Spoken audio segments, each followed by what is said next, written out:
Everyone wants to believe they can spot a liar immediately. Like there's some secret move, some dramatic eye twitch, some obvious giveaway that screams lying. But real life doesn't work like crime shows. Most liars don't look nervous. They look normal.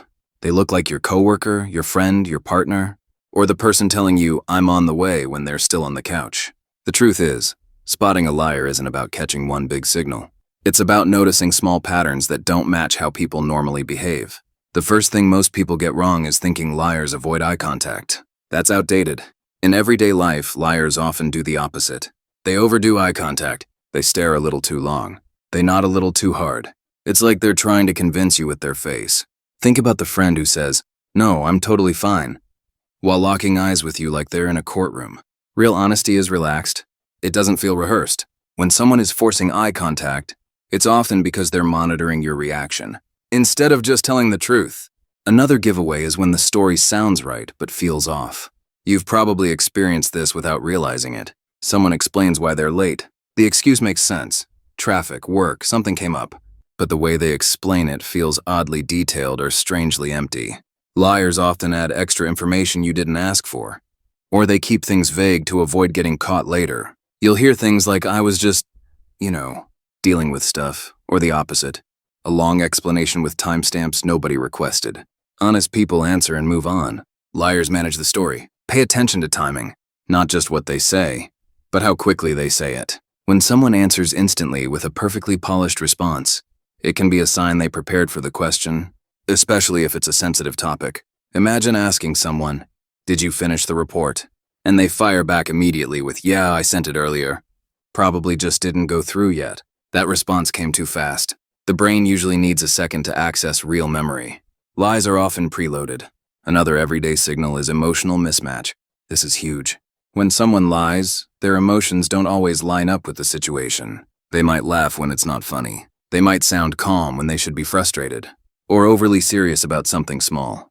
Think of someone saying, "No, I'm not mad," in a flat voice while slamming cabinets. The words say one thing, the body says another.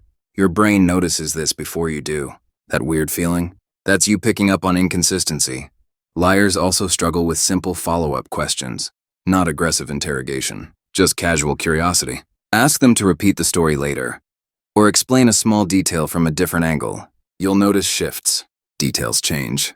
The order flips. Or they get irritated for no reason. Not because you accused them, but because maintaining a lie takes mental effort.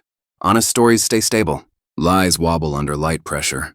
Watch for deflection. This one shows up constantly in daily life. You ask a simple question, and suddenly you're on a completely different topic. "Did you eat the last slice?" Turns into, "Why are you always blaming me?" Or, "That's not even the point." Deflection is a defense move. It's not proof of lying on its own, but paired with other signals, it matters. Truth doesn't need distraction, lies do. Another subtle sign is unnecessary reassurance. When someone keeps saying, "I swear," "honestly," "trust me," over and over, it's often because they don't trust the lie themselves. Think about how rarely you say honestly when you're actually being honest. You don't need to sell the truth. It stands on its own. Everyday liars also use distancing language. Instead of saying "I," they say "that" or "it." Mistakes were made. Things happened. It creates emotional distance from the lie. In normal conversation, people naturally take ownership. When someone suddenly sounds like a corporate apology letter, pay attention. Here's the most important part. Spotting a liar isn't about becoming paranoid. It's about noticing patterns over time. One sign means nothing.